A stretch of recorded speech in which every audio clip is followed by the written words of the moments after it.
السلام عليكم ورحمة الله وبركاته. الحمد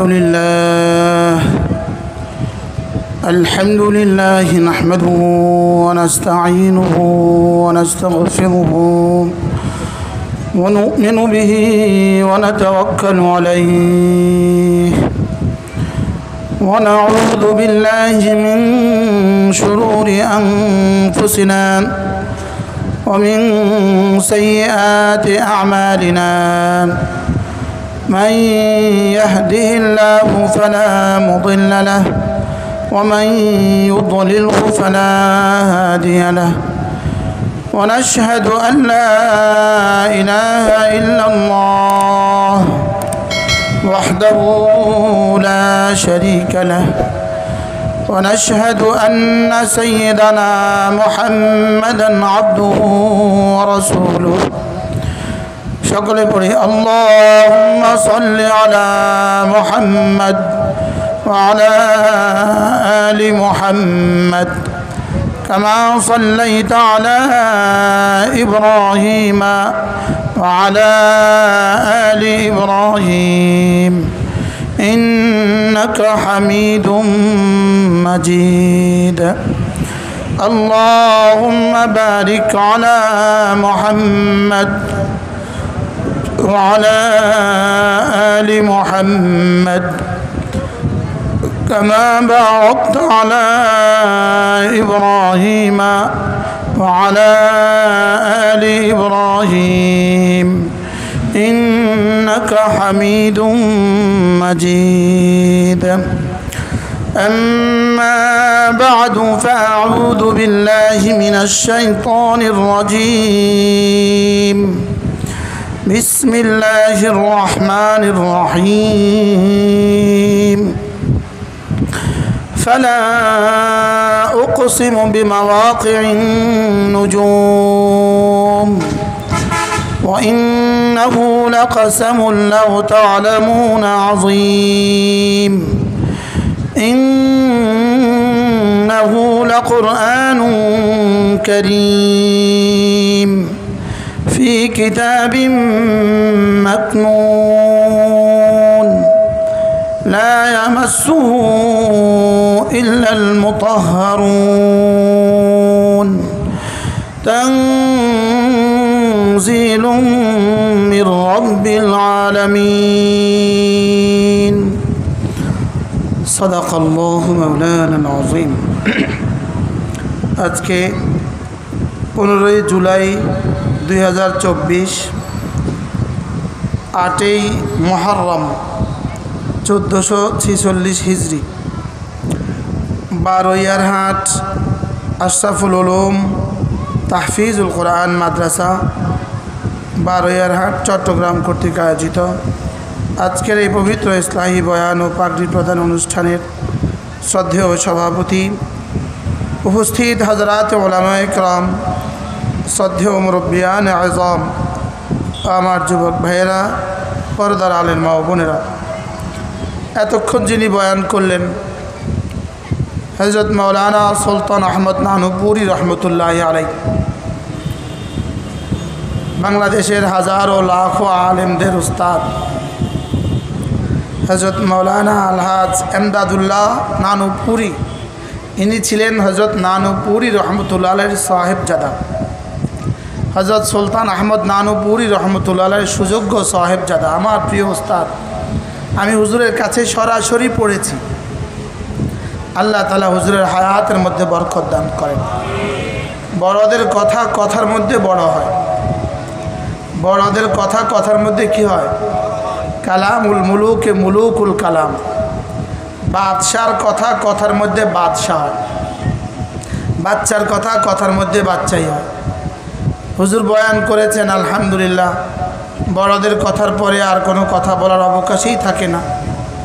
তা সত্ত্বেও শুধুই বলার জন্যই আমি আপনাদের সামনে কোরআনে কারীমের সূরাতুল ওয়াকিয়া থেকে কয়েকখানা আয়াতে কারিমা তেলাওয়াত করেছি। পাশাপাশি আজকের এই দিন 8ই মুহররম 1446 হিজরি। যেহেতু আগামীকাল 9ই মুহররম, এর পরের দিন 10ই মুহররম। এই দুটো দিন অনেক দামি দিন, এজন্যই আমি আরবি মাসের তারিখ আর দিনও আপনাদের সামনে উল্লেখ করেছি। রাসূল করিম সাল্লাল্লাহু তাআলা আলাইহি ওয়াসাল্লাম ইরশাদ করেন, কোনো মানুষ যদি মুহররমের 10 তারিখে একটা রোজা রাখে, রাসূল বলেন আহতাসিবু আলাল্লাহ আন ইউকাফিরা সানাতান ওয়াহিদাতান। রাসূল করিম সাল্লাল্লাহু তাআলা আলাইহি ওয়াসাল্লাম ইরশাদ করেন, আমি আল্লাহ তাআলার কাছে আশাবাদী যে আল্লাহ তাআলা তার 1 বছরের গুনাহ মাফ করে দিবেন। একদিন রোজা 1 বছরের গুনাহ মাফ। আচ্ছা বলুন তো দেখি, কেউ যদি আপনি যদি কারোর কাছ থেকে 1 লাখ টাকা পানা থাকেন, আপনি যদি একজনকে 1 লাখ টাকা দেনা থাকেন, আর সে যদি আপনাকে বলে একদিন রোজা রাখলে 1 লাখ টাকা মাফ করে দিব, বিষয়টা কেমন হবে? কতই না অসাধারণ বিষয়। আচ্ছা যদি বলে 10 দিন রোজা রাখলে 1 লাখ টাকা মাফ করে দিব, তাও তো অসাধারণ। আচ্ছা যদি বলে 1 মাস রোজা রাখলে 1 লাখ টাকা মাফ করে দিব, তাও তো অসাধারণ। আর এখানে 1 দিনের দ্বারা 1 বছরের গুনাহ মাফ। বলেন 1 দিন আশুরার রোজা, বলেন 1 বছরের গুনাহ মাফ। এবার নিয়ত করেন কে কে রাখবেন ইনশাআল্লাহ। নিয়ত পাক্কা ইনশাআল্লাহ। আল্লাহ তাআলা তৌফিক দান করেন। পরিবারের অন্যদেরকেও রোজা রাখতে দিবেন। আম্মা আয়েশা সিদ্দিকা রাদিয়াল্লাহু তাআলা আনহা বলেন, আমরা আশুরার দিনে আমাদের বাচ্চাদেরকেও, ঘরের বাচ্চাদেরকে দুধ দিতাম না, বাচ্চাদেরকেও রোজা রাখতে দিতাম। আম্মা আয়েশা বলেন, আমাদের কাছে আমরা খেলনা রাখতাম, খেলনা লাইবা রাখতাম, লাইবা। যদি বাচ্চারা দুধের জন্য কাঁদতো, খাবারের জন্য কান্না করতো, আমরা বাচ্চাদের হাতে খেলনা তুলে দিতাম। এভাবে বাচ্চাদেরকেও আমরা রোজা রাখতে দিতাম। রাসূল করিম সাল্লাল্লাহু তাআলা আলাইহি ওয়াসাল্লাম মদিনায় তয়্যিবা যাওয়ার পরে দেখলেন মদিনার ইহুদিরা রোজা রাখে। রাসূল বললেন, তোমরা কেন রোজা রাখো? ইহুদিরা জবাবে বলল, এই দিনেই আল্লাহ তাআলা হযরত মূসা আলাইহিস সালাতু ওয়াস সালামকে ফিরআউনের আযাব থেকে মুক্তি দিয়েছিলেন। একথা শুনে রাসূল বললেন, ওয়া নাহনু আহাক্কু বিমূসা মিনকুম, তোমাদের তুলনায় মূসা আলাইহিস সালাতু ওয়াস সালামকে সম্মান দেওয়ার আমরাই বেশি হকদার। অতএব আগামী বছর থেকে আমরাও রোজা রাখব।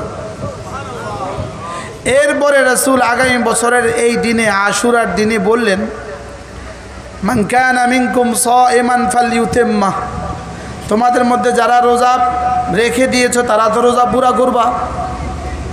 ওমান লাম ইয়াকুন সাইমা, আর যারা রোজা রাখতে পারো নাই, তোমরাও আজকে বাকি দিন আর খেতে পারবা না, তোমরা বাকি দিন পুরা করবা, রোজা ছাড়াই বাকি দিন না খেয়ে থাকবা। এরপরে রাসূল বলেন, তোমরা কয়টা রাখো? বলে আমরা তো একটা রাখি।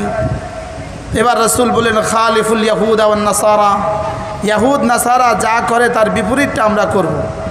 আগামী বছর থেকে আমরা 2টো রোজা রাখব। একটা হলো তাসুআ, একটা হলো আশুরা। 9ম তারিখেও রোজা রাখবো, 10ম তারিখেও রোজা রাখবো। আজকে যখন আমরা আপনাদের সামনে এই বয়ান করছি, তখন মুহররম মাসের 8 তারিখ শেষ হয়ে 9ম তারিখে আমরা পড়েছি। এজন্য আজকেই, আগামীকালকেই মঙ্গলবার মুহররমের 9 তারিখ ইনশাআল্লাহ আমরা রোজা রাখবো। বলেন ইনশাআল্লাহ। আর যাদের ঘরে ভাতের ব্যবস্থা নেই, মাহফিলের ভিতরেই বিবিকে ফোন দিয়ে দেন, আমি আর তুমি কিন্তু আজকে রোজা রাখবো, সাহারির ব্যবস্থা কর। না ভোর রাতে গিয়ে দেখবেন সাহারি নেই, তা আপনি খেতে পারবেন না। আল্লাহ তাআলা তৌফিক দান করেন। আপনি বলবেন, হুজুর একটা নফলের জন্য আপনি এভাবে ওয়াজ করলেন। মানুষ যখন নফলের ইহতিমাম করে তার সুন্নত ছুটে না, সুন্নতের ইহতিমাম করে তো তার আর ফরজ ছুটে না। 9ম তারিখে রাসূল কেন রোজা রাখতেন? আল্লামা ইবনে রজব হাম্বলি রহমতুল্লাহ আলাইহি তার বিখ্যাত কিতাব লাতাইফুল মাআরিফ ফিল মাওয়াসিম, এই কিতাবের মধ্যে তিনি লিখছেন, রাসূল মুহররমের 9 তারিখে রোজা এই জন্য রাখতেন যেন 10 তারিখের রোজা ছুটে না যায়। যেন কি বলেন, যেন 10 তারিখের রোজা ছুটে না যায়। মূলত ফজরের নামাজের আগে সুন্নত দিলেন কেন? সুন্নতের আগে তাহাজ্জুদ দিলেন কেন? ফজরের আগে সুন্নত দিলেন এজন্য যেন ফজরের ফরজ ছুটে না যায়। সুন্নতের আগে তাহাজ্জুদ দিলেন এজন্য যেন সুন্নত ছুটে না যায়। কি হয়, কিছু ইবাদত হলো ফরায়েজ, কিছু ইবাদত হলো ওয়াজিবাত, কিছু ইবাদত হলো সুন্নত, আর কিছু ইবাদত হলো নওয়াফিল, আর কিছু হলো মামনুআত নিষিদ্ধ, কিছু হলো মামুরাত আদিষ্ট। বলেন কিছু হলো কি বলেন, মামুরাত আদিষ্ট, আর কিছু হলো মানহিয়াত নিষিদ্ধ। মামুরাতগুলো 4 ভাগে বিভক্ত: ফরায়েজ, ওয়াজিবাত, সুনান, নওয়াফিল। এগুলো হলো মামুরাত। আর মানহিয়াতগুলো 3 ভাগ। এটা হলো হারাম, মাকরুহে তাহরিমি, মাকরুহে তানজিহি। এ হলো মানহিয়াত। মানহিয়াত আর মামুরাত। বলেন মামুরাত, আবার বলেন মামুরাত। আদিষ্ট বস্তুসমূহ, আদেশকৃত বস্তুসমূহ। মানহিয়াত নিষিদ্ধ বস্তুসমূহ। একটা প্রশ্ন, আল্লাহ তাআলার কাছে মানহিয়াত ছেড়ে দেওয়ার দাম বেশি না আদিষ্ট বস্তু করার দাম বেশি? আন্দাজে উত্তর দেন। বলেন মানহিয়াত, বলেন মামুরাত। মানহিয়াত করে ফেলা, মানহিয়াত করে ফেলা, মানহিয়াত নিষিদ্ধ বস্তু করা, এটা হলো গুনাহ। আর আদিষ্ট বস্তু ছেড়ে দেওয়া, আদিষ্ট বস্তু কি দেওয়া? ছেড়ে দেওয়া। যেমন ধরেন নামাজ হলো আদিষ্ট বস্তু, চুরি হলো নিষিদ্ধ বস্তু। চুরি কি আর নামাজ কি বলেন? এখন একটা প্রশ্ন, মামুরাত ছেড়ে দেওয়া বেশি জঘন্য না মামুরাত করা বেশি জঘন্য? মানহিয়াত করা বেশি জঘন্য না মামুরাত ছেড়ে দেওয়া বেশি জঘন্য? কি বলছি বলেন তো?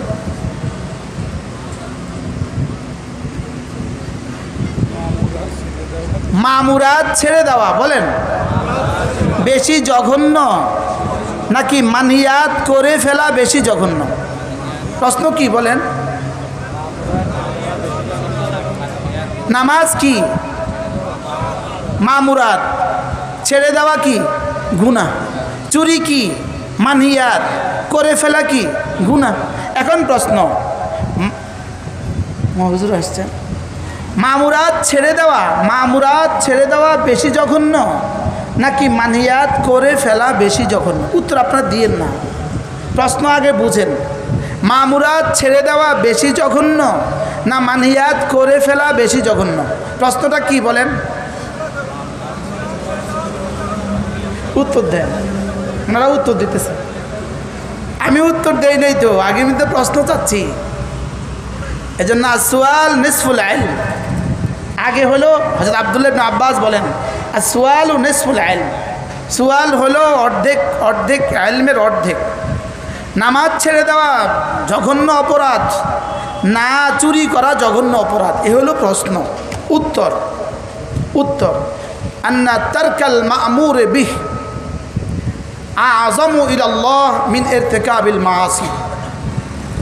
হাজারো গুনাহ করার চেয়েও একটা আদিষ্ট বস্তু ছেড়ে দেওয়া আল্লাহ তাআলার কাছে জঘন্য অপরাধ। বলেন নাউজুবিল্লাহ। কি বলছি বলেন? আমি আপনাদেরকে ওয়াজ না বুঝাইয়া নামতাম না, আপনারা এই টেনশন করে কোনো লাভ নাই। এটা বুঝাইয়া নামবো আমি ইনশাআল্লাহ। নামাজ ছেড়ে দেওয়া চুরি করার চেয়েও জঘন্য। বলেন বলেন কি বলছি?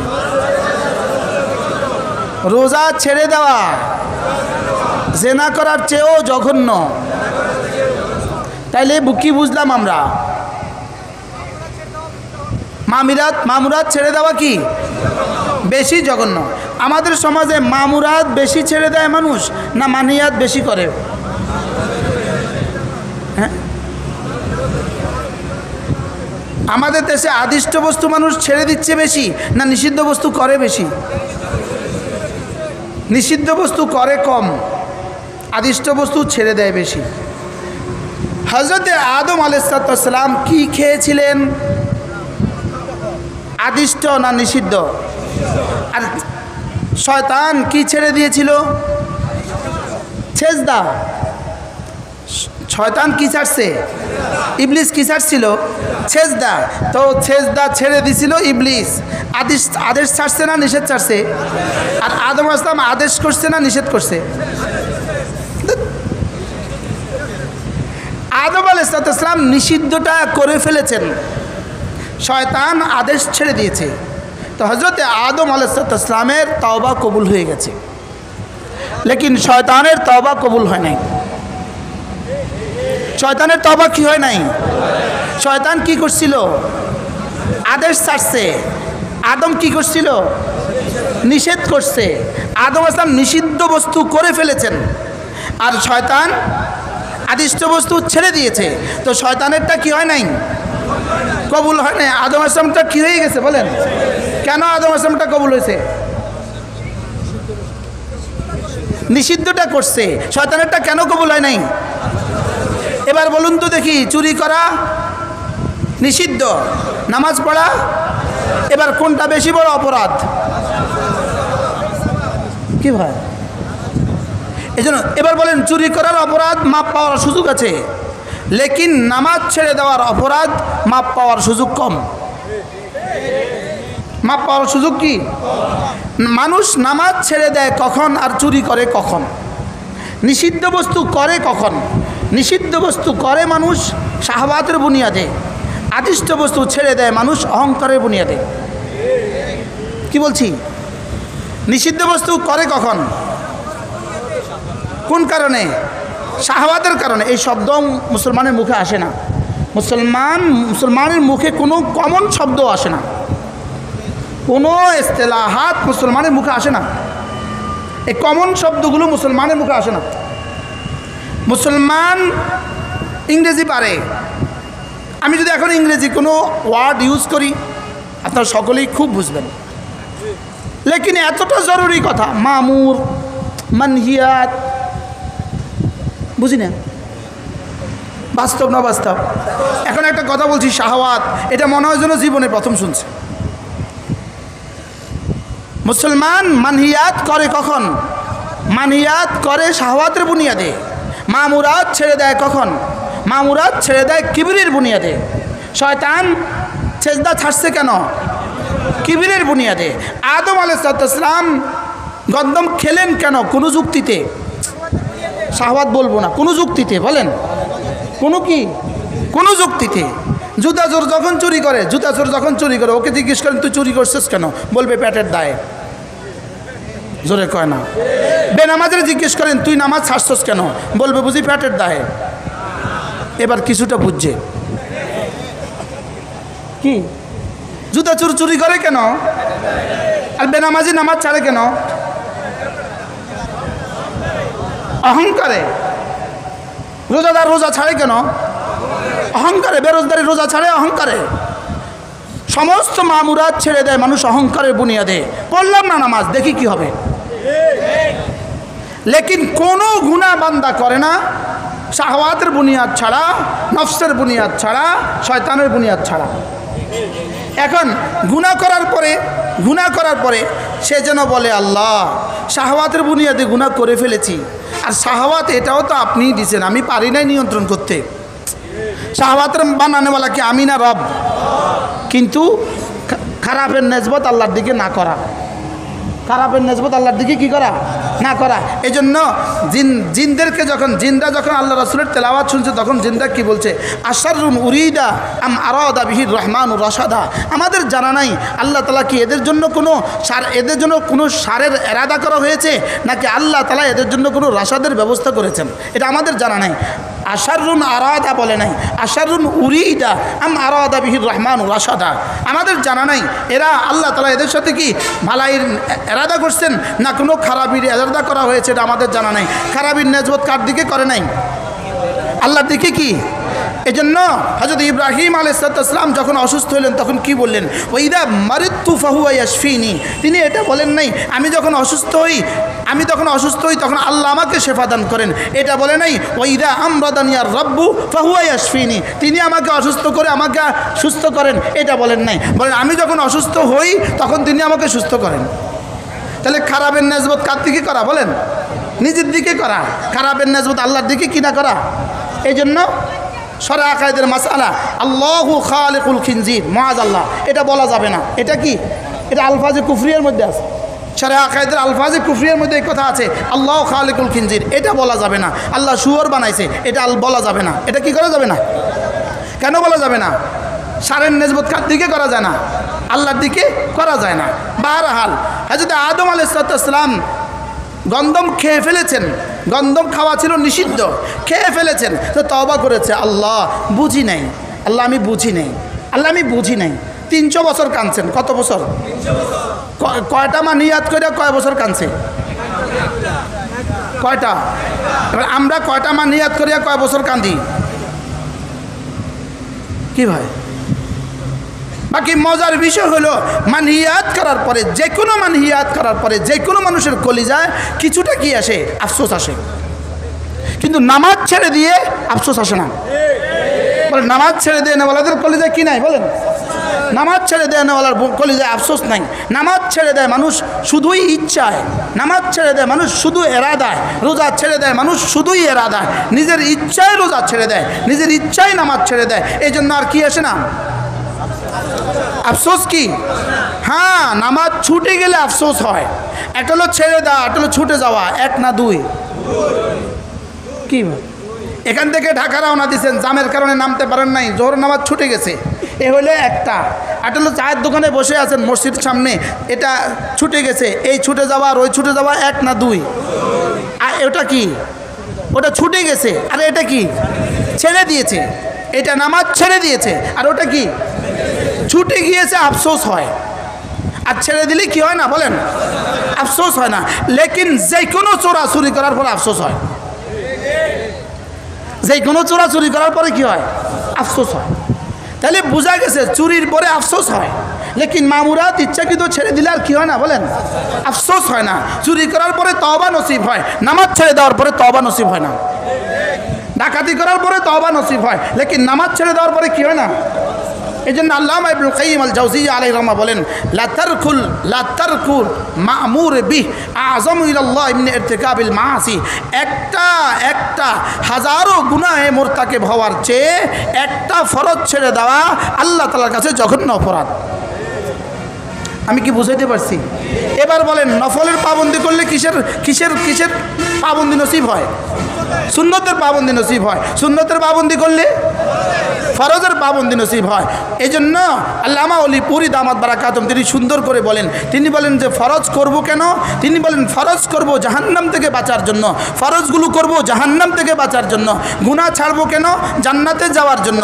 গুনাহ ছাড়বো কেন? বলেন জান্নাতে যাওয়ার জন্য। ফরজ করব কেন? ভুলে গেছি। ফরজ করব গুনাহ থেকে বাঁচার জন্য। বলেন ফরজ করব কেন? ফরজ ওয়াজিব করব জাহান্নাম থেকে বাঁচার জন্য। কেউ যদি নামাজ না পড়ে আর যাকাত না দেয়, রোজা না রাখে আর হজ না করে, পর্দা না করে, পর্দাও কিন্তু ফরজ, এগুলো যদি কেউ না করে আর তিনি হাসতে হাসতে জান্নাতে চলে যাবেন, ব্যাপারটা এত সহজ নয়। ব্যাপারটা কি নয়? বলেন ব্যাপারটা এত সহজ নয়। আর কেউ শুধুই গুনাহ করতে থাকবেন আর আপনি হাসতে হাসতে জান্নাতে চলে যাবেন, ব্যাপারটা এত সহজ নয়। ব্যাপারটা এত কি নয়? সহজ নয়। হ্যাঁ, রব যদি মাফ করে দেন, রব যদি কি করে দেন, আর রব মাফ করবেন না এগুলো ছাড়া, রব মাফ করবেন না এগুলো কি?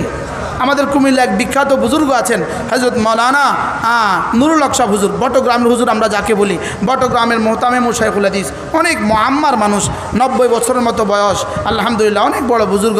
হুজুর বড় সুন্দর বলেন, হুজুর বলেন যে আল্লাহ তাআলা রহমত ছাড়া কেউ জান্নাতে যাবে না, আর নামাজ রোজা ছাড়া কাউকে রহমত করবেন না।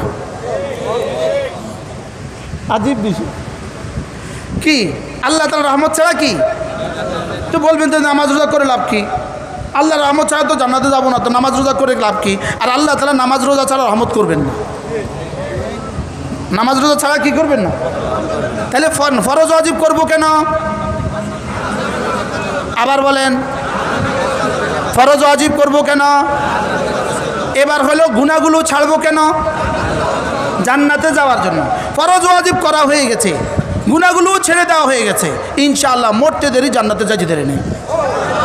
ইনশাআল্লাহ মরতে দেরি জান্নাতে যাইতে দেরি নেই। এরপরে হযরত বলেন যে সুন্নতগুলো করব কেন? সুন্নতগুলো করব আল্লাহ রাসূলের শাফাআত পাওয়ার জন্য। এরপরে প্রশ্ন, নফলগুলো কেন করব? হযরত বলেন যে নফলগুলো করব আল্লাহর ওলি হওয়ার জন্য। নফল কেন করব? আবার বলেন, নফল কেন করব?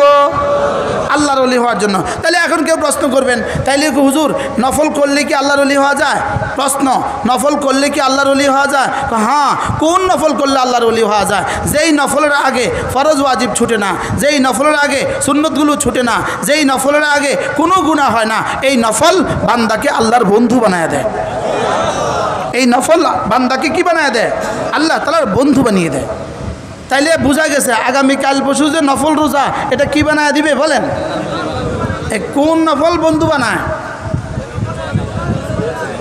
যে নফলের আগে আরো তিনটা আছে, ফরজ ওয়াজিব।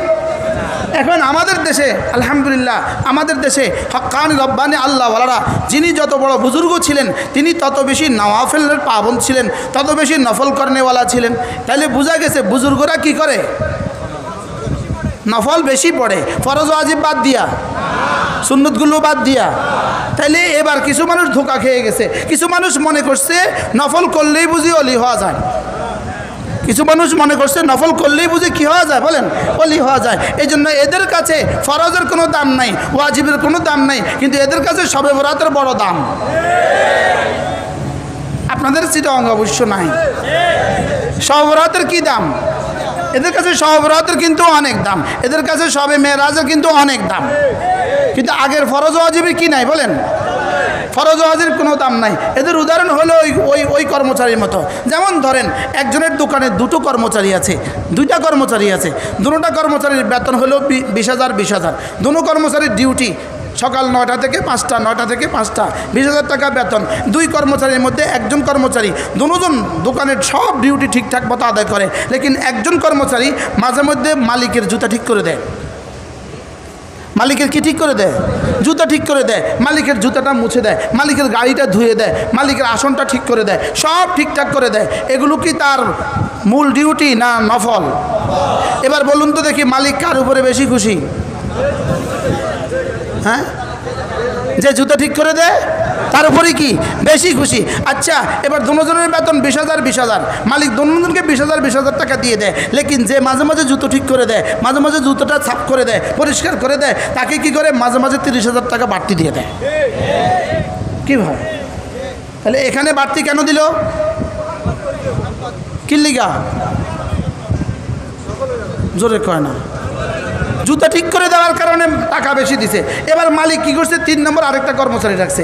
ওই কর্মচারীটা ডিউটি করে না, ডিউটির নামে ফাঁকি দেয়। মালিক কিন্তু সিসি ক্যামেরা দেখে, সে অপেক্ষা থাকে মালিক কখন নামবে আর মালিকের গাড়ির দরজা খুলে দিবে। কি হয়? ডিউটি করে না, মালিক আসছে দরজা খুলে দিছে, আচ্ছা আজকের মতো মাফ। মালিক কিন্তু বুঝে কিছু বলে নাই। পরের দিন আবার খুলছে, পরের দিন আবার খুলছে, পরের দিন জুতো ঠিক করতে গেছে, আর কি বলে, তুই ডিউটি ঠিক মতো করস না, তুই জুতো ঠিক করতে এসে খেললাই ভাগ। কি কর? চাকরি থাকবো না, চাকরি হারাবে। তাহলে ওই বেটা জুতা ঠিক করে দেয়া কি করলো? বেতন বেশি পাইলো কেন? আর এই বেটা জুতা ঠিক করতে গিয়া চাকরি হারালো কেন বলেন? জোরে বলেন। তাইলে বোঝা গেছে আগে ফরজ ঠিক করো, আগে ওয়াজিবাত ঠিক করো, আগে সুন্নতগুলো ঠিক করো, এরপরে শবে বরাত, এরপরে শবে মেরাজ, এরপরে আশুরা। কি ভাই? আগে কোনগুলো ঠিক করবা? ওগুলো ঠিক করে তা আলহামদুলিল্লাহ আমাদের ফরজ ওয়াজিব ঠিক আছে। আলহামদুলিল্লাহ বলেন না? আলহামদুলিল্লাহ আমাদের রমজান মাসের রোজাও কি আছে? ঠিক আছে। এই জন্য আমরা বাড়তি কি করব? আর কেউ যদি মনে মনে মন কলা খান, ঠিক আছে চলো নামাজ না পড়লে কি হবে? হুজুরে বলছে 1 বছরের গুনাহ মাফ, এত এত এত দুধ ভাত কলা দিয়ে খানা। কি হয়? তাহলে কালকে রোজা রাখবো তো ইনশাল্লাহ? কি লেগে রাখবেন? ভুলে গেছি। আল্লাহর ওলি হওয়ার জন্য। কথা কি লেগে রাখবো? আগেরগুলো ঠিক রেখে না, আগেরগুলো বাদ দিয়া। আল্লাহ আমাদেরকে বুঝা মানা সহজ করে দেন। সকলে বলেন আমিন। এই পয়েন্টের বুনিয়াদেই বাংলাদেশে এত ভণ্ডফির। এই পয়েন্টের বুনিয়াদে তারা মনে করছে কোনো রকমে বীর হইতে পারলেই তো মাল। কি ভাই, কোনো রকমে বীর হইতে পারলেই তো মাল। কিন্তু না না, কোনো রকমে বীর হওয়া যায়, আল্লাহ ওয়ালা হওয়া যায় না। হযরত নানুপুরি রহমতুল্লাহ আলাই, আমাদের হযরত মৌলানা এমদাদুল্লাহ সাহেবের আব্বা যান হযরত মৌলানা সুলতান আহমদ নানুপুরি রহমতুল্লাহ আলাই হুজুর বলতেন, আল্লাহওয়ালা কাকে বলে জানো? আল্লাহওয়ালা কাকে বলে জানো? যাকে দেখলে আল্লাহ তাআলার কথা মনে হয়। যাকে দেখলে আল্লাহর কথা মনে হয়, এটা হলো আল্লাহওয়ালা। হুজুর বলতেন, ও বা যাকে দেখলে আল্লাহর কথা মনে হয়, এটারই কি কয়? এটাকে আল্লাহওয়ালা বলে। যাকে দেখলে গাঞ্জার কথা মনে হয়, এটা গাঞ্জাওয়ালা না আল্লাহওয়ালা? এরকম তো চিটাগঙ্গে নাই। এখান থেকে শুরু, এখান থেকে কি, এখান থেকে শুরু। আল্লাহ আমাদেরকে মেহেরবানি করে বুঝা মানা সহজ করে দেন। সকলে বলেন আমিন। কথা দূর চলে গেছে। আমার প্রসঙ্গ আমি আপনাদের সামনে সূরা ওয়াকিয়ার কয়েকখানা আয়াতে কারিমা তেলাওয়াত করেছি। লেকিন আজকে যে 8 তারিখ, কোন মাসের 8 তারিখ? আবার বলেন, শাহরুল্লাহিল মুহাররম। মুহাররমকে আল্লাহ তাআলা বলেন এটা আমার মাস। মুহররমকে আল্লাহ তাআলা কি বলেন? এটা আমার মাস। এজন্য সমস্ত নবীদের জামানার আল্লাহ তাআলার সমস্ত ঘটনাগুলো আল্লাহ তাআলা মুহররমের 10 তারিখেই ঘটিয়েছেন। কিয়ামতও মুহররমের 10 তারিখে হবে। কিয়ামত হবে কবে? মুহররমের 10 তারিখে। বাকি মুহররমের 10 তারিখের সাথে বলেন, মুহররমের 10 তারিখের সাথে বলেন হযরত হুসাইন রাদিয়াল্লাহু তাআলার শাহাদাত, এটার কোনো সম্পর্ক নাই। মুহররমের রোজার সাথে হুসাইন রাদিয়াল্লাহু তাআলার শাহাদাতের কোনো কি নাই? বলেন, সম্পর্ক নাই। আচ্ছা, হযরত জাকারিয়া আলাইহিস সালামকে টুকরো করা হয়েছে। হযরত জাকারিয়া আলাইহিস সালামকে টুকরো করা হয়েছে। হযরত ইব্রাহিম আলাইহিস সালামকে আগুনে দেওয়া হয়েছে। হযরত মুসা আলাইহিস সালামকে সমুদ্রে ফেলে দেওয়া হয়েছে, সমুদ্র দিয়ে দেশান্তর করা হয়েছে। হযরত ইউনূস আলাইহিস সালামকে মাছের পেটে দেওয়া হয়েছে। সবগুলো ঘটনা আর হযরত হুসাইন রাদিয়াল্লাহু তাআলার ঘটনা, এগুলোর থেকে ওগুলো আরও মারাত্মক কিনা? বলেন, এটা নবীদের ঘটনা আর এটা এক রাসূলের দহিত্রের ঘটনা, রাসূলের নাতির ঘটনা। এটাও নিশ্চিত মারাত্মক ঘটনা, কিন্তু এর চেয়ে বড় বড় মারাত্মক ঘটনা রয়ে গেছে। অতএব বোঝা গেছে নবীদের মাতমের সাথে, নবীদের শোকের ঘটনার সাথেও তো মাতম করা যায় না, নবীদের শোকের ঘটনার সাথেও তো মাতম হয় না। তাহলে নবী দহিত্রের, নবীজির নাতির ঘটনার সাথে মাতম করা যাবে না। কি করা যাবে না? বলেন, মাতম করা। মাতম মানে কি? শোক। মাতম মানে কি? যে শোক র্যালি বের করে, মিছিল বের করে, এটা করা যাবে না। এটা করা কি? এটা করা যাবে না। এটার সাথে আশুরার কোনো সম্পর্ক কি নাই? এটার সাথে আশুরার কোনো সম্পর্ক নাই। আশুরার সম্পর্ক হলো সমস্ত নবীদের জমানার সমস্ত ওয়াকিআতগুলো আল্লাহ তাআলা এই দিনে ঘটিয়েছেন। এই দিনটা ছিল সমস্ত নবীদের উপরে রোজা ফরজ ছিল, লেকিন আল্লাহ তাআলা রমজান মাসের রোজা দিয়া আমাদের রাসূলের উপরে রমজান মাসের রোজা ফরজ করে আল্লাহ তাআলা এই দিনের রোজাকে মনসুখ করে দিয়েছেন। লেকিন যেই ইবাদত কখনো ফরজ ছিল, এই ইবাদতটা ফরজিয়ত যদি মনসুখ হয়েও যায়, তার ইস্তেহবাবিয়ত মনসুখ হয় না। ইস্তেহবাবিয়ত কি হয় না? মনসুখ হয় না। এই জন্য আমরা কাল পরশু রোজা রাখবো তো ইনশাআল্লাহ। আল্লাহ আমাদেরকে তৌফিক দান করেন। ছোট্ট কয়েকটা পয়েন্ট বলতে বলতে তো আমার সময় শেষ হয়ে গেছে। আমার সময় আছে আর 15 মিনিট। আমাদের জন্য বরাদ্দ রাত 11টা। রাত 11টা পর্যন্ত আমাদের সময় বরাদ্দ। অল্প একটু সময় আপনাদের সামনে আমি আমার পঠিত আয়াতে কারিমার আলোকে 2-4টা কথা আরজ করবো ইনশাআল্লাহ। আমার এই পঠিত আয়াতে কারিমাগুলো সূরা ওয়াকিয়ার আয়াত। কোন সূরার আয়াত? সূরা ওয়াকিয়ার আয়াত। সূরা ওয়াকিয়ার সাথে এক বিখ্যাত ঘটনা আছে। হযরত আব্দুল্লাহ ইবনে মাসউদ রাদিয়াল্লাহু তাআলা, আব্দুল্লাহ ইবনে মাসউদ রাদিয়াল্লাহু তাআলা অসুস্থ হয়েছেন। মৃত্যুর পূর্ব সময়ে হযরত আব্দুল্লাহ ইবনে মাসউদ রাদিয়াল্লাহু তাআলাকে দেখতে গিয়েছেন আমিরুল মুমিনিন হযরত ওসমান রাদিয়াল্লাহু তাআলা দেখতে গেলেন। হযরত ওসমানকে জিজ্ঞেস করলেন, মা মারাদুক, আপনার কি অসুখ? আপনার কি অসুখ? হযরত আব্দুল্লাহ ইবনে মাসউদ রাদিয়াল্লাহু তাআলা জবাবে বললেন, মারাদি যুনুবি, আমার কোনো অসুখ নেই, আমার অসুখ হলো আমার গুনাহ। আমার অসুখ কি? বলেন, সবাই বলেন, আমার অসুখ আমার গুনাহ। বলেন, আমাদের অসুস্থতা আছে কি না? বলেন, অসুখ হইলে এটার কারণ বের করি আমরা। কিছু থেকে কিছু হইলে আমরা কারণ বের করি। আমাদের দেশে দেখবেন আগুন লাগছে তো কারণ বের করে, তদন্ত কমিটি বাইর করে। কি করে? তদন্ত কমিটি কি করে? তদন্ত কমিটি দেয়, তদন্ত কমিটি একটা রিপোর্ট দেয়, ও বৈদ্যুতিক শর্ট সার্কিটে আগুন লেগে পুড়ে গেছে, বাস শেষ। লোন টোন যা আছে সব শেষ, লোন টোন যা আছে সব শেষ। তার দোকান পুড়ে গেছে, তার জন্য ভালো হয়েছে, কারণ তার ব্যাংকের লোনও পুড়ে গেছে, ব্যাংকের লোনও শেষ।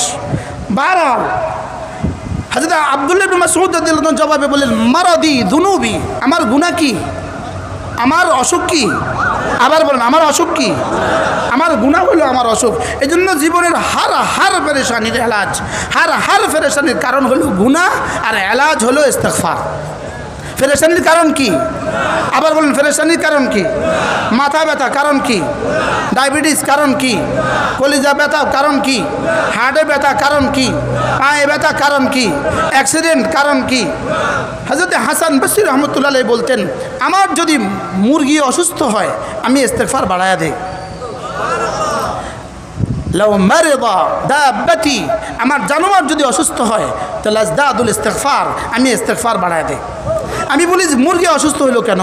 মুরগির তো কোনো গুনাহ নাই, তো মুরগির তো কোনো গুনাহ নাই, এই মুরগি আমার দিকে মানসুব, এটা আমার মুরগি, এই জন্য আমার গুনার কারণে মুরগি অসুস্থ। কি ভাই, বিবি অসুস্থ, উত্তর দেন আমার গুনাহ, ছেলে অসুস্থ, এই জন্য ইস্তেগফার বাড়াই। এই জন্য কী বাড়াই?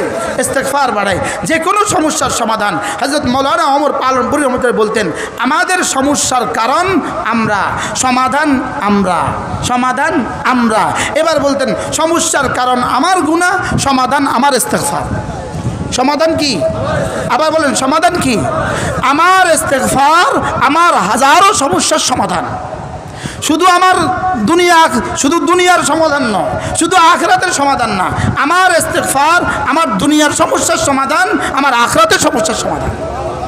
হযরত হাসান বসরি রহমতুল্লাহ আলাইহির কাছে কেউ একজন গিয়ে বললেন, হযরত আমি বড় অভাবী, আমার অভাব দূর হয় না। হযরত বলেন, ইস্তেগফার করো। আরেকজন গিয়ে বললেন, হযরত আমাদের দেশে খরা বৃষ্টি হয় না। হযরত বললেন, ইস্তেগফার করো। কয়টা সমস্যা? আরেকজন গিয়ে বললেন, হযরত আমার সন্তান হয় না। হযরত বললেন, ইস্তেগফার করো। আরেকজন গিয়ে বললেন, হযরত আমাদের দেশে কোনো নদী নাই, নালা নাই, বৃষ্টি হলে পানি থাকে না, এই জন্য আমাদের দেশে লাউ হয় না, কদু হয় না, ফল হয় না। হযরত বললেন যে ইস্তেগফার করো।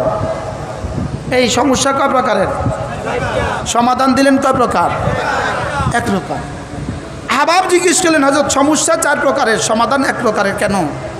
হযরত জবাবে বললেন, فقلت استغفروا ربكم إنه كان غفارا يرسل السماء عليكم مدرارا ويمددكم بأموال وبنين ويجعل لكم جنات ويجعل لكم أنهارا। নবীজি নূহ আলাইহিস সালাম তার কওমকে উপদেশ দিয়েছিলেন।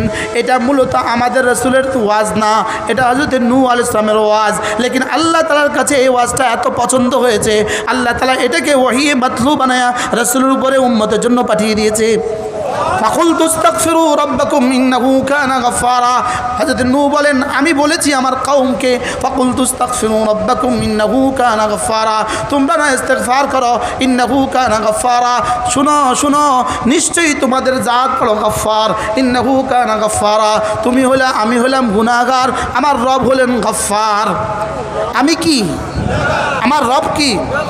মজার বিষয় হলো রবের 3টা নাম আছে, অগণিত নাম তো আছে, একই মাদ্দা থেকে 3টা নাম আছে, গাফের, গাফুর, গাফফার। বলেন, গাফের, গাফুর, গাফফার। আবার বলেন। আর আমরা মানুষ হিসাবে যত মুমিনিন আছে, মানুষ হিসাবে 3 প্রকার, জালেম, জলুম, জল্লাম। বলেন, কাফের বাদ, মুশরিক বাদ, বাকিরা মুমিনিন কয় প্রকার? 3 প্রকার। কি কি? জালেম, জলুম, জল্লাম। জালেম মানে সাধারণ গুনাহগার, জালেম মানে সাধারণ গুনাহগার, জলুম মানে আরও বেশি গুনাহগার, জল্লাম মানে চূড়ান্ত গুনাহগার। তো আল্লাহ তাআলা বলে, তুমি যদি জালেম হও অসুবিধা নাই, আমি গাফের। সুবহানাল্লাহ বলে, তুমি যদি জলুম হও তো আমি গাফুর, আর তুমি যদি জল্লাম হও, চূড়ান্ত গুনাহগারও কেউ হয়, তো আল্লাহ তাআলা বলেন আমি গাফফার। জল্লাম, গাফফার। বলেন, জলুম, গাফুর, আর জালেম, গাফের। বাহরাল কথা দূরে চলে যাবে, কথা তো দূরে চলে যাবে। হযরতে হাসান বসরি জবাবে কি বললেন? ইন্নাহু কানা গফফারা, নিশ্চয়ই আল্লাহ তাআলা গফফার। তুমি ইয়া ইবনা আদম লাউ আতাইতা, যদি তুমি আমার কাছে ছুটে আসো, বিখরাবিম মিনাল মাযুনুব, যদি আসমান থেকে জমিন ভরেও যায় তোমার গুনাহ, সুম্মা ইস্তাগফারতালি, ছুটে এসে যদি বলো রব্বা মাফ করে দাও, লা গাফারতু, আমি তোকে অবশ্যই মাফ করে দেব। ওয়ালা উবালি, আমি তোকে মাফ করতে কাউকে পরোয়া করি না। হযরত মৌলানা শাহ হাকিম মোহাম্মদ আখতার রহমতুল্লাহ আলাইহি বলেন, এটার উদাহরণ হলো এমন, যেমন ধরো আজীব কথা, তিনি বলেন যে সারা পৃথিবীর সমস্ত মানুষের গুনাহ যদি জমিনে ছেড়ে দেওয়া হয় তো জমিন থেকে আসমান ভরবে না। জমিন থেকে আসমান কি ভরবে? এত দুর্নীতিবাজদের সবগুলো টাকা যদি এক জায়গায় দেওয়া হয় তো এই প্যান্ডেলটা ভরবে কি ভাই?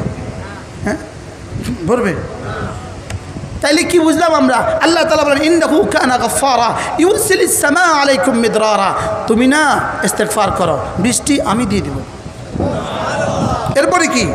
ইউরসিলিস সামা আলাইকুম মিদরারা, তারপরে কি?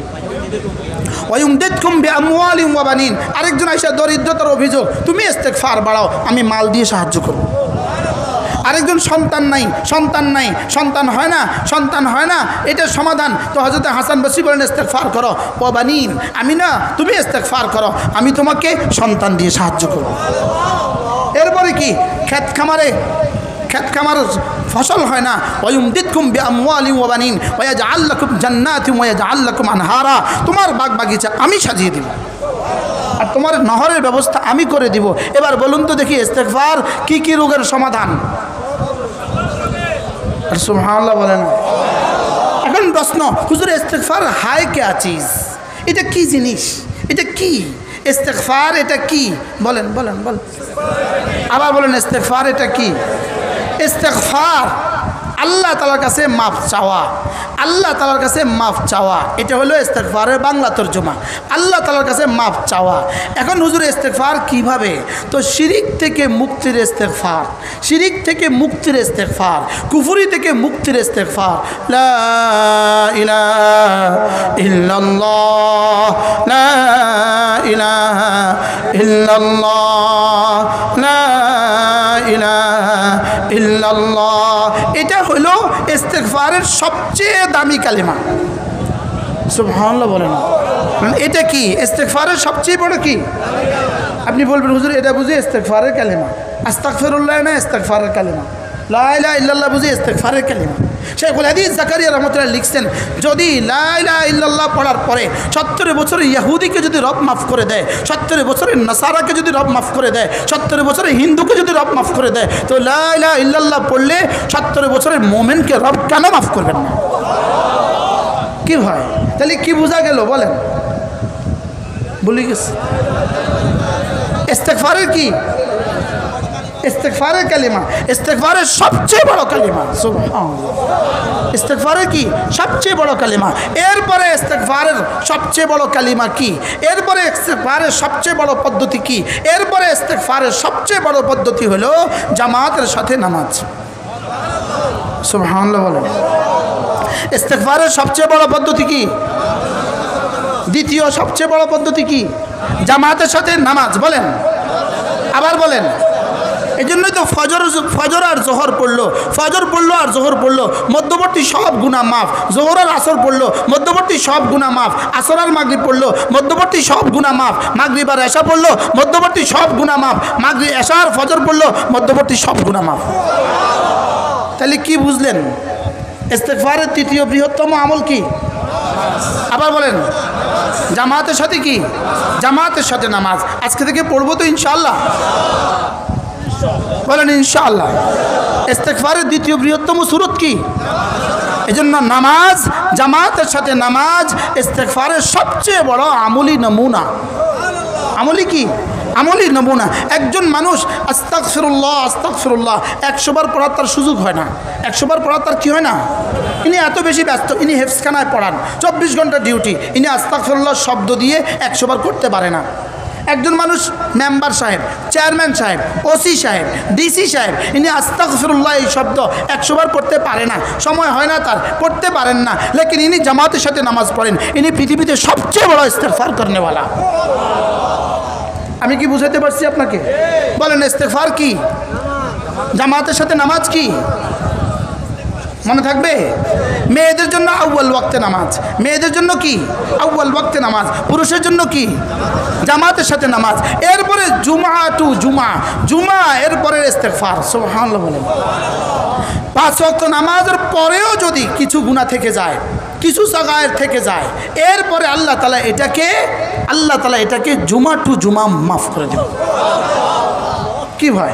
এরপরে যদি আরও কিছু গুনাহ রয়ে গেছে, কোনো না কোনোভাবে কিছু গুনাহ রয়ে গেছে, বাস রমজান টু রমাদান বাকি গুনাহ মাফ।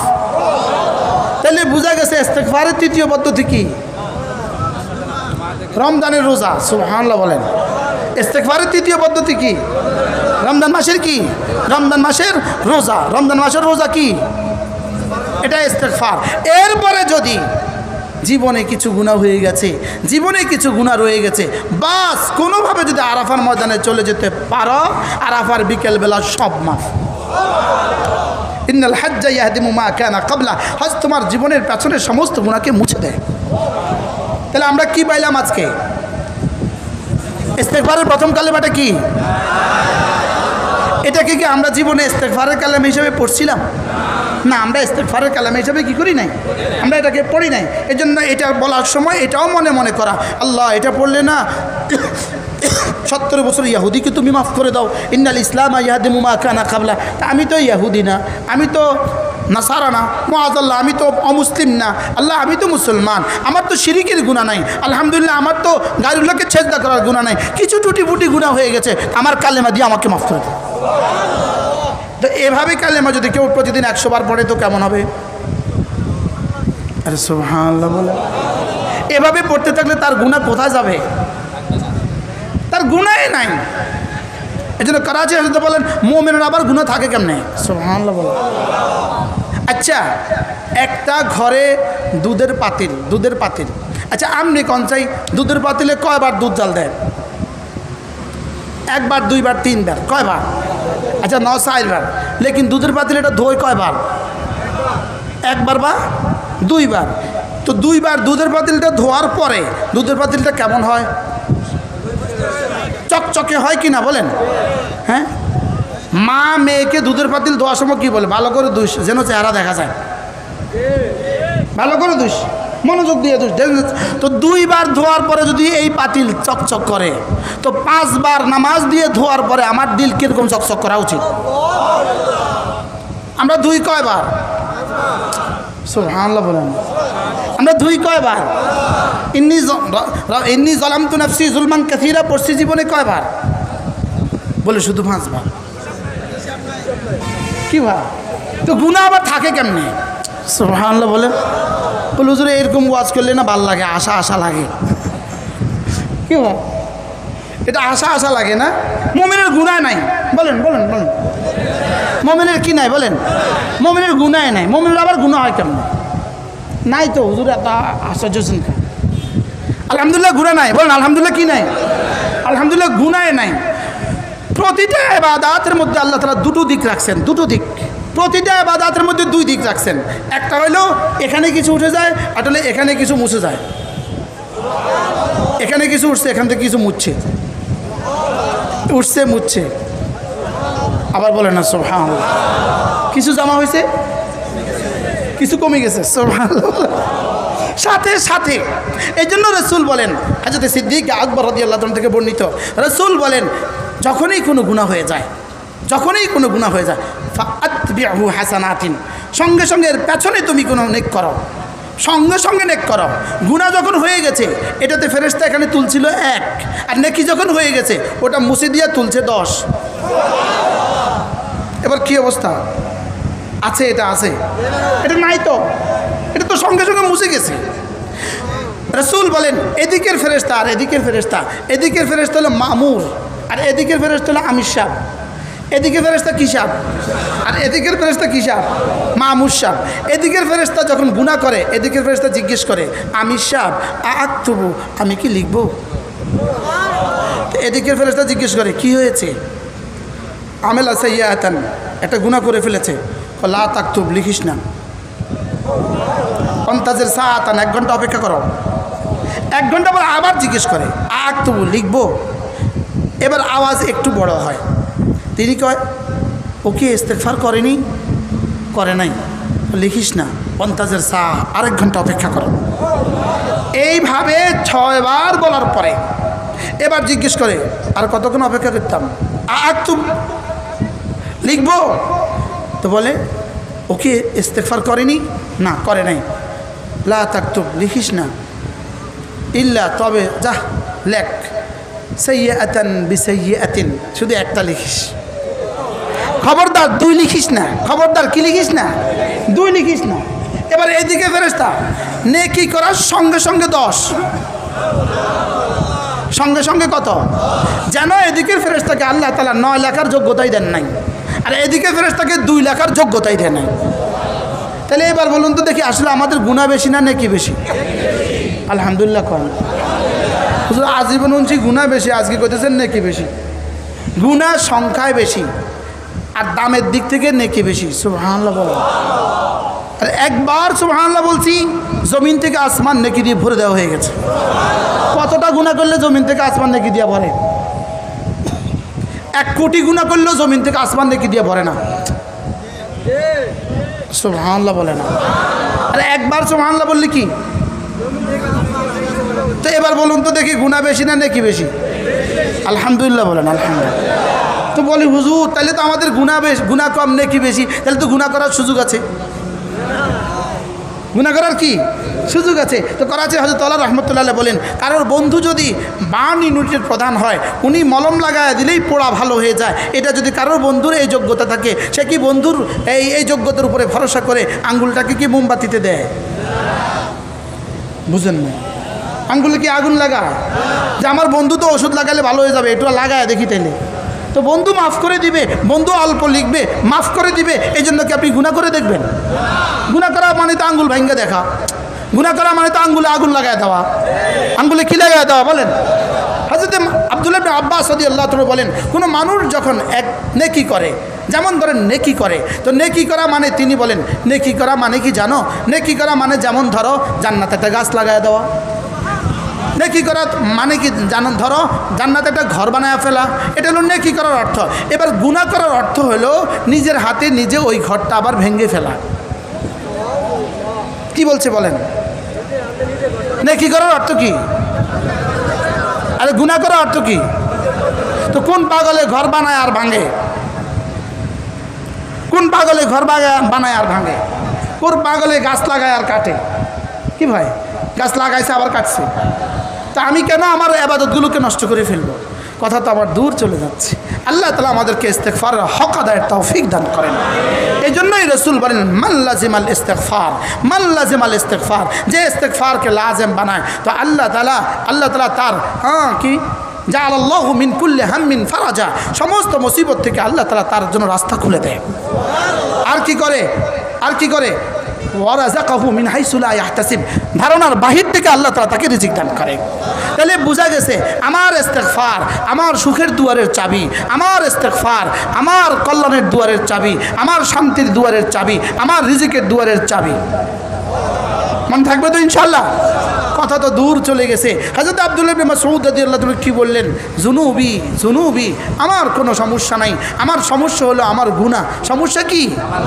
হযরত আব্দুল্লাহ ইবনে মাসউদ এই সাহাবী, জলিলুল কদর সাহাবী, হেবরুল উম্মাহ, ফকিহুল উম্মাহ, উম্মতের সবচেয়ে বড় ফকিহ ছিলেন হযরত আব্দুল্লাহ ইবনে মাসউদ রাদিয়াল্লাহু তাআলা। তিনি বলেন জুনুবি জুনুবি, আমার গুনাহ হলো আমার সমস্যা। এবার বলেন আমাদের সমস্যার কারণ কি? হযরত ওসমান রাদিয়াল্লাহু তাআলা জবাবে বললেন, হযরত আমি তো আর এটার কোনো সমাধান আমার কাছে নাই, এটার কোনো সমাধান তো আমার কাছে নাই। আমি কি একজন ডাক্তার ডাকবো আপনার জন্য? হাল আদউ লাকা তাবিব, আমি কি আপনার জন্য একজন ডাক্তার ডাকবো? তিনি জবাবে বললেন, ডাক্তার কাকে ডাকবা? ডাক্তারই তো অসুস্থ বানাইছে। কি ভাই? এবার জবাবে বলেন, হযরত ফামা রাজাউতা, আমি তো কিছু করতে পারলাম না, আপনার যদি কোনো আশা থাকে আমি আপনার আশা পুরো করে দিব। হযরত আব্দুল্লাহ রাদিয়াল্লাহু তাআলা জবাবে বললেন, আব্দুল্লাহ, ওসমান জানো আমার আশা কি জানো? রাজাউতু রাহমাত রব্বি, আমার আশা হলো আমার রবের রহমত। পারলে একটু দাও। এটাও কি দেওয়ার সুযোগ আছে? এটাও দেওয়ার সুযোগ নেই। হযরত ওসমান রাদিয়াল্লাহু তাআলা এবার পকেটে হাত দিলেন, কিছু স্বর্ণ মুদ্রা বের করলেন, বের করে বললেন, হযরত এই স্বর্ণ মুদ্রাগুলো, টাকাগুলো আপনার সন্তানদের জন্য রেখে দেন, আপনার মৃত্যুর পরে ওরা ইস্তেমাল করবে। হযরত আব্দুল্লাহ রাদিয়াল্লাহু তাআলা জবাবে বললেন, ওসমান কি বলছো তুমি? তুমি কি বলছো? তুমি আমাকে কয়টা স্বর্ণ মুদ্রা দিয়ে আমার সন্তানদের জন্য রেখে যাওয়ার জন্য বলছো? আল্লাম তুহুন্না সূরাতুল ওয়াকিআ, আমি তো তাদেরকে সূরা ওয়াকিআ শিখিয়েছি। কি শিখিয়েছি? আমি তো তাদেরকে সূরা ওয়াকিআ শিখিয়েছি। আল্লাম তুহুন্না সূরাতুল ওয়াকিআ, আমি তো তাদেরকে সূরা ওয়াকিআ শিখিয়েছি। জানো সূরা ওয়াকিআ জানো? রাসূল বলেন, মান ক্বারা সূরাতুল ওয়াকিআ ফি কুল্লি লাইলা, যে প্রত্যেক রাতে সূরা ওয়াকিআ তেলাওয়াত করবে, লাম তুসিবহু ফাকাতুন আবাদা, দারিদ্রতা জীবনে তাকে কখনো পাবে না। কি ভাই, জীবনের শেষ সময় আমিরুল মুমিনিনের পক্ষ থেকে হাদিয়া কিভাবে তিনি প্রত্যাখ্যান করলেন? কি বলে? আমি আমার সন্তানদেরকে কি শিখিয়েছি? সূরা ওয়াকিআ শিখিয়েছি। এই হলো সূরা ওয়াকিআ। এই সূরার কয়েকখানা আয়াত আমি আপনাদের সামনে তেলাওয়াত করেছি। ফালা উকসিমু বিমাওয়াকিন নুজুম ওয়া ইন্নাহু লাকাসামুন লাউ তা'লামুন আযীম ইন্নাহু লাকুরআনুন কারীম ফি কিতাবিন মাকনুন লা ইয়ামাসসুহু ইল্লাল মুতাহহারুন তানজিলুম মির রাব্বিল আলামিন। এই আয়াতে কারিমাগুলো আমি আপনাদের সামনে তেলাওয়াত করেছি। এই দাস্তারে ফজিলত হাফেজ ছাত্রদের মাথায় আমরা আজকে পাগড়ি দিয়েছি। এই থেকে সামনে রেখে আমি আপনাদের সামনে এই আয়াতে কারিমাগুলো তেলাওয়াত করেছি। আল্লাহ তাআলা যেন আমাদেরকে কোরআনে কারীমের ইয়াকিন আমাদের দিলে দিয়ে দেন। সকলে বলেন আমিন। কোরআনে কারীমের আজমত আমাদের দিলে দিয়ে দেন। আমরা যারা ছোটোখাটো বক্তা আছি, আমরা ইতিপূর্বে একটা ওয়াজ করতাম, এই কথা বলতাম, ভাই নিয়ত করেন আপনাদের ছেলে মেয়েদেরকে কোরআন শিখাবেন, নিয়ত করেন, এটা আমরা বলতাম, আমরা এটা ওয়াজ করতাম। শুনেন না আপনারা? এটা কি শুনছেন বলেন? নিয়ত করেন আপনাদের ছেলে মেয়েদেরকে কী শিখাবেন। কিন্তু এখন আমি আমার এই ডায়ালগটা পাল্টায় দিছি, এটা আমি এখন পাল্টায় দিছি। আমি এখন বলি, ভাই নিয়ত করেন আমি কোরআন শিখবো, আমার সন্তানদেরকে শিখাবো। বলেন বলেন বলেন বলেন। কি লেগে হাত তুলছেন? বুঝে তুলছেন? বুঝে কি লেগা? আবার বলেন। আগে কি দিতাম, কি বলতাম? ইয়া রব, আপনি 40 বছর বয়স, আপনি কোরআন শরীফ পারেন না, আপনি আপনার সন্তানকে কোরআন শরীফ শিখাবেন, তা আপনার জিম্মাদারি আদায় করবে কে? আপনি পড়বেন কবে? আগে আপনি শিখবেন আজ থেকে, আর সন্তানকে শিখাবেন যেদিন সন্তান শিখার বয়স হয়। আপনি শিখবেন কবে থেকে? আমরা আগে বলতাম, আমরা তাবলীগওয়ালারা বলতাম, ভাই 10টা সূরা ঠিক করবেন। ইন্না লিল্লাহ। এখন আমার বুঝা এসে গেছে, না এই কথা ঠিক বলি নাই, এই কথা কি বলি নাই, না 10টা সূরা ঠিক বলি নাই। এটার উদাহরণ হলো এমন, যেমন ধরেন আমি হলাম, ইনার একটা কোম্পানি আছে, আমি ইনার কোম্পানির সুপারভাইজার, তা আমারে বলছে এই 10টা কাজ করাই আনবা, 10 জন কর্মচারী দিয়া। আমি কর্মচারী থেকে বলছি, এই তোরা 3টা কাজ কর, আর 7টা আমি দেখলাম। 7টা করাইলো না 3টা করাইলো, তো সুপারভাইজার তার জিম্মাদারি আদায় করছে নি? মালিক কি বলবে? আমি দিছি 10টা কাজ করাইতে, তুমি 3টা করাই লেখা। এটা আমরা হইলাম সুপারভাইজার। আমরা কি? আমি সুপারভাইজার হইয়া আপনাকে বলতেছি, ভাই 10টা সূরা ঠিক করবেন। 10টা সূরা রব জিজ্ঞেস করবে, তুই ফাজলামি করি 10টা করলি কা? বুঝো নাই কথা কি বলছি বলেন? খালি 10টা ঠিক করবেন না 114টা ঠিক করবেন? আরো জোরে কোন? 10টা সূরা ঠিক করবো না 114টা সূরা ঠিক করবো? তো 3 চিল্লা লাগায়া যদি 10টা সূরা ঠিক হয়, মাসালান 3 চিল্লা লাগায়া যদি 10টা সূরা ঠিক হয়, এরা যদি হয় সুন্নতওয়ালা, এরা যদি হয় আল্লাহওয়ালা, এরা যদি হয় দিনওয়ালা, যারা 3 বছর লাগায় 114টা ঠিক করছে, এরা কারা? সুবহানাল্লাহ বলেন। 10টা সূরা ঠিক করে যদি হয় সুন্নতওয়ালা, তো 114টা সূরা ঠিক করে কি ওয়ালা হয়েছে? কি ভাই? 10টা সূরা ঠিক করে হয়েছে নবীওয়ালা, 10টা সূরা ঠিক করে হয় নবীওয়ালা, তো 114টা সূরা ঠিক করে কি ওয়ালা? বুঝতে পারিনি। এবার বলেন, আমি কি 10টা সূরা ঠিক করবো না 114টা ঠিক করবো? আবার বলেন, 10টা সূরা না 114টা? যারা 10টা ঠিক করছেন বাকিটা করেন না, তাদের কি অবস্থা? জবাব দেওয়ার জন্য রেডি থাকেন। তো বলবেন, হুজুর আমি তো 10টা করছি, অন্যরা তো একটাও করে না। না, অন্যর প্রশ্ন তোমাকে করা হবে না, তোমাকে জিজ্ঞেস করা হবে তুমি 114টা পড়লা না কেন, তুমি 114টা তুমি পড়লা না কেন, তোমাকে জিজ্ঞেস করবে তুমি 114টা পড়লা না কেন। আপনি বলবেন আমার ছেলেকে আমি পড়াইছি, আমি পড়ি না, তুই পড়লি না কেন, বুঝে নাই কথা। এতদিন কি কইতাম, ছেলেকে পড়ায় নিজের জিম্মেদারি, নিজে পড়েন নাই কেন এটা জবাব দিবেন, এটা হবে না। 10টা সূরা ঠিক করে আপনি 114 সূরা ঠিক করলেন না কেন এটা জবাব দিবেন, এটা হবে না। আমাকেই কোরআন কারীম ঠিক করতে হবে। কার জন্য কোরআন, কার জন্য? না আমার ছেলের জন্য, আগে আমার জন্য। বলেন আগে কার জন্য? এই জন্য কোরআনে কারীমের ব্যাপারে দেখেন স্বাভাবিকভাবে আমাদের কাছে 3টা শব্দ আছে, সে, তুমি, আমি। বলেন সে, তুমি, আমি। আবার বলেন সে, তুমি, আমি। এই 3টা মিলে কি হয়? আমরা। সে, তুমি, আমি, এই 3টা মিললে কি হয়? আমরা। এখন কোরআনে কারীমের বেলায় সে পড়ে, যেমন আপনারা বলবেন হুজুরের কথা, তিনি পড়েন, সে পড়ে। এবার বলবে, আপনি বলবেন হুজুর সে পড়ে, আল্লাহকে বলবে তুই কেন পড়িস না? এবার তুমি পড়ো, সেও পড়ে, তুমিও পড়ে, এবার আমি কেন বাদ গেলাম? তাহলে এখানে সে পড়ে, তুমি পড়ো, আমি পড়ি। কটা শব্দ বলেন? আবার বলেন কটা? কি কি? সে, ডাক্তার বলেন, ডাক্তারও কোরআন শরীফ ঠিক করতে হবে, ইঞ্জিনিয়ারও কোরআন শরীফ ঠিক করতে হবে। বলেন সে পড়ে, তুমি পড়ো, আমি পড়ি। এবার দেখেন ইয়াতলু আলাইহিম আয়াতি, তরজমা, সে পড়বে কোরআন। এবার উতলু মা উহিয়া ইলাইকা মিনাল কিতাব, তুমি পড়ো কোরআন। এবার ইন্নামা উমিরতু আন আতলু আল কুরআন, আমার রব আমাকে নির্দেশ দিয়েছেন যেন আমিও পড়ি কোরআন। তাহলে সেও পড়বে কোরআন, তুমিও পড়ো কোরআন, আমিও পড়বো কোরআন। কে কে পড়বে? বলেন বলেন বলেন। সে, তুমি, আমি। বলেন বলেন বলেন। সে, তুমি। এবার কে কে বাদ গেছে? এবার কেউ বাদ যাওয়ার সুযোগ আছে? ডিসি সাহেব তুমিও পড়ো কোরআন, ওসি সাহেব তুমিও পড়ো কোরআন, এসপি সাহেব তুমিও পড়ো কোরআন, মুফতি সাহেব তুমিও পড়ো কোরআন, ডাক্তার সাহেব তুমিও পড়ো কোরআন, মুরিদ সাহেব তুমিও পড়ো কোরআন, আমিও পড়ি কোরআন, সেও পড়ে কোরআন, তুমিও পড়ো কোরআন। কোরআন আমার কিতাব, কোরআন তোমার কিতাব, কোরআন তার কিতাব। কোরআন কার কার কিতাব? এবার বলে আমার কিতাব, তারও কিতাব, তোমারও কিতাব, সে, তুমি, আমি, ত্রিদল মিলে এবার কোরআন আমাদের কিতাব। সুবহানাল্লাহ। এখন আমরা যে বললাম ছেলেদেরকে পড়াবেন, তো নিজে কোথায় গেলেন? তাহলে বোঝা গেছে ছেলে মেয়েকেও পড়াবো, নিজেও পড়বো ইনশাআল্লাহর আওয়াজের যে অবস্থা, এটা কি ইনশাআল্লাহর মধ্যে থাকবে না কোনো পরিকল্পনা নেবেন? তাহলে বয়স্কদের জন্য তালিমের ব্যবস্থা করতে হবে, সমাজের প্রত্যেকটা স্তরের মানুষের জন্য কোরআন শরীফ পড়তে হবে। বলেন ইনশাআল্লাহ, বলেন ইনশাআল্লাহ। এখন আমি তো আর আপনার উপর লাজেম করতে পারি না।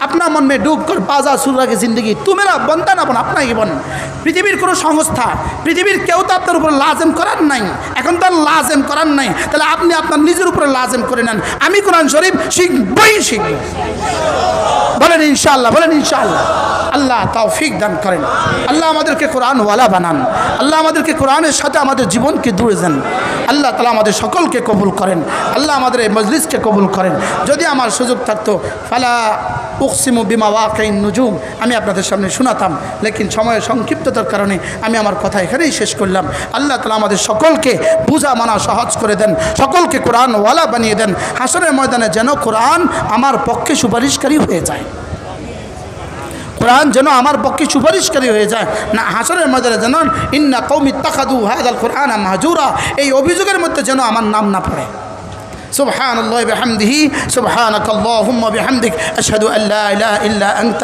أستغفرك وأتوب إليك وصلى الله تعالى على النبي الكريم আমাদের কিতাবগুলো আমাদের বইতে আছে আমাদের 15টা কিতাব আছে আল্লাহ তাআলা যদি কারোর তৌফিক দান করেন আমাদের গাড়ি থেকে কিতাবগুলো সংগ্রহ করবেন প্রতি ইংরেজি মাসের শেষ শনিবারে আমাদের কুমিল্লার মাদ্রাসা জিকিরের মজলিস যদি কখনো কেউ সুযোগ থাকে শরীক হবেন সুবহানাল্লাহি বিহামদিহি সুবহানাকাল্লাহুম্মা বিহামদিক আশহাদু আল্লা ইলাহা ইল্লা আনতা আস্তাগফিরুকা وأتوب إليك حضور دعاء حضور دعاء कर दीजिए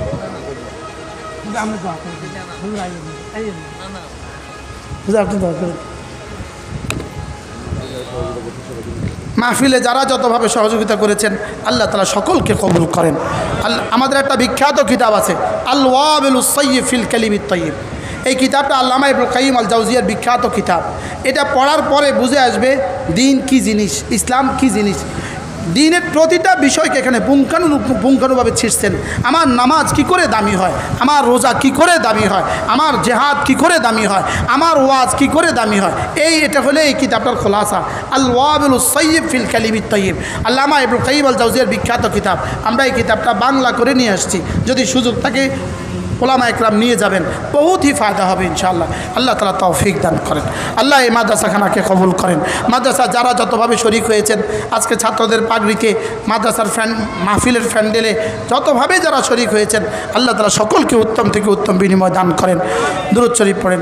আল্লাহুম্মা সাল্লি আলা মুহাম্মদ ওয়া আলা আলি মুহাম্মদ কামা সাল্লাইতা আলা ইব্রাহিম ওয়া আলা আলি ইব্রাহিম إنك حميد مجيد اللهم بارك على محمد وعلى آل محمد كما باركت على إبراهيم وعلى آل إبراهيم إنك حميد مجيد الحمد لله رب العالمين والصلاة والسلام على سيد الأنبياء والمرسلين وعلى آله وأصحابه أجمعين ربنا ظلمنا أنفسنا وإن لم تغفر لنا وترحمنا لنكونن من الخاسرين ربنا آتنا في الدنيا حسنة وفي الآخرة حسنة وقنا عذاب النار ربنا وآتنا ما وعدتنا على رسلك ولا تخزنا يوم القيامة إنك لا تخلف الميعاد ربنا اصرف عنا عذاب جهنم إن عذابها كان غراما إنها ساءت مستقرا ومقاما আল্লাহ মেহেরবানি করে আমাদেরকে মাফ ফরমান। আল্লাহ আমাদের প্রত্যেককে মাফ করে দেন। আমাদের প্রত্যেকের আব্বা আম্মাকে মাফ ফরমান। আমাদের প্রত্যেকের দাদা দাদি নানা নানি শ্বশুর শাশুড়িকে মাফ ফরমান। আল্লাহ মাহফিলে যারা বলেছেন যারা শুনেছেন সকলকে আপনি মাফ ফরমান। আল্লাহ আজকে যে ছাত্রগুলো পাগড়ি পেয়েছে মাওলা এদের প্রত্যেককে হক্কানি রব্বানি আলেম বানান। আল্লাহ এদেরকে জমানার কাসেম নানুতুবি বানান, জমানার হুসাইন আহমদ মাদানী বানান, জমানার গঙ্গুহি বানান, জমানার হাকিমুল উম্মত বানান। আল্লাহ এদেরকে জমানার কাসেম নানুতুবি বানায় দেন মৌলা। আল্লাহ এদের প্রত্যেককে হক্কানি রব্বানি আলেম বানায় দেন। এদেরকে এদের উস্তাদদের নাজাতের জরিয়া করে দেন, এদের আব্বা আম্মার নাজাতের জরিয়া করে দেন। আল্লাহ আজকের এই মাহফিলে যারা যতভাবে সহযোগিতা করেছেন সকলকে আপনি কবুল ফরমান। যারা যতভাবে মাহফিলকে সাজিয়েছেন সকলকে আপনি কবুল ফরমান। আল্লাহ মেহেরবানি করে আমার আগে যিনি বয়ান করলেন আমাদের প্রিয় উস্তাদ হযরত মাওলানা আমদাদুল্লাহ সাহেব হুজুরের হায়াতের মধ্যে বরকত দান করেন। আল্লাহ তার ওয়ালিদ মুহতারাম হযরত নানুপুরি রহমতুল্লাহ কবরকে জান্নাতের টুকরো বানিয়ে দেন। হযরত নানুপুরি রহমতুল্লাহ কবরকে জান্নাতের টুকরো বানিয়ে দেন। আল্লাহ বাংলাদেশকে আপনি হেফাজত ফরমান। আল্লাহ বাংলাদেশকে হেফাজত করেন। আল্লাহ ফিলিস্তিনের মুসলমানদেরকে হেফাজত ফরমান। ফিলিস্তিনের মুসলমানদেরকে হেফাজত ফরমান। আল্লাহ ইসরায়েলকে চিরতরে ধ্বংস করে দেন মাওলা। ইসরায়েলের ষড়যন্ত্র থেকে পুরো পৃথিবীকে আপনি বাঁচান মাওলা। ইসরায়েলের ষড়যন্ত্র থেকে পুরো পৃথিবীকে আপনি বাঁচান মাওলা। আল্লাহ এদেশের শিক্ষা ব্যবস্থাকে সুন্দর করে দেন মাওলা। এদেশের ঘরে ঘরে কোরআনে কারীমকে লাজিম করে দেন মাওলা। প্রাইমারি আর হাই স্কুল আর কলেজ আর ইউনিভার্সিটি প্রত্যেকটা স্তরে কোরআনে কারীম দিয়েই দেন মাওলা। কোরআনে কারীমকে দিয়েই দেন মাওলা। কোরআনে কারীমের বিশুদ্ধ তেলাওয়াত, কোরআনে কারীমের বিশুদ্ধ বুঝা, কোরআনে কারীম মতো চলা আমাদেরকে তৌফিক দিয়েই দেন মাওলা। আপনার হুকুমের উপর ওঠার তৌফিক দিয়ে দেন। এক এক গুনাহ থেকে বাঁচার তৌফিক দিয়ে দেন। আল্লাহ মামুরাত যেন জীবনে ছুটে না যায়, মানহিয়াত যেন জীবনে করা না হয়ে যায়। মাওলায়ে করিম আমাদেরকে আপনি বাঁচান মাওলা। শিরিক থেকে বাঁচান, কুফরি থেকে বাঁচান, বেদাত থেকে বাঁচান, জাহালত থেকে বাঁচান, গাফলত থেকে বাঁচান, গুনাহে কবিরা গুনাহে সগীরা থেকে বাঁচান। আল্লাহ জিকিরের মতো জিহ্বা দিয়ে দেন। আল্লাহ জিকিরের মতো জিহ্বা দিয়ে দেন। ফিকিরের মতো দিল দিয়ে দেন। কান্নার মতো চোখ দিয়ে দেন। আপনার রাস্তা খরচ করার মতো মাল দিয়ে দেন। অসুস্থদেরকে শিফা দিয়ে দেন, অভাবীদের অভাব দূর করে দেন, ঋণগ্রস্তদের ঋণ পরিশোধ করার তৌফিক দিয়ে দেন। আল্লাহ বাংলাদেশকে জীবনে কখনো বারবার পরিণতি দিও না, জীবনে কখনো ফিলিস্তিনের পরিণতি দিও না মাওলা। বাংলাদেশকে আপনি হেফাজত ফরমান, বাংলাদেশকে আপনি হেফাজত ফরমান, বাংলাদেশকে কিয়ামত পর্যন্ত হেফাজত ফরমান। এদেশের মসজিদ মাদ্রাসাগুলোর আজাদি কিয়ামত পর্যন্ত বাকি ফরমান, কিয়ামত পর্যন্ত বাকি ফরমান। রব্বির হামহুমা কামা রব্বায়ানি সগীরা, রব্বির হামহুমা কামা রব্বায়ানি সগীরা। ওয়া সাল্লাল্লাহু তাআলা আলান নবিয়িল কারীম ওয়া আলা আলিহি ওয়া আসহাবিহি আজমাইন। আমিন বিরহমাতিকা ইয়া আরহামার রাহিমিন। আল্লাহুম্মা সাল্লি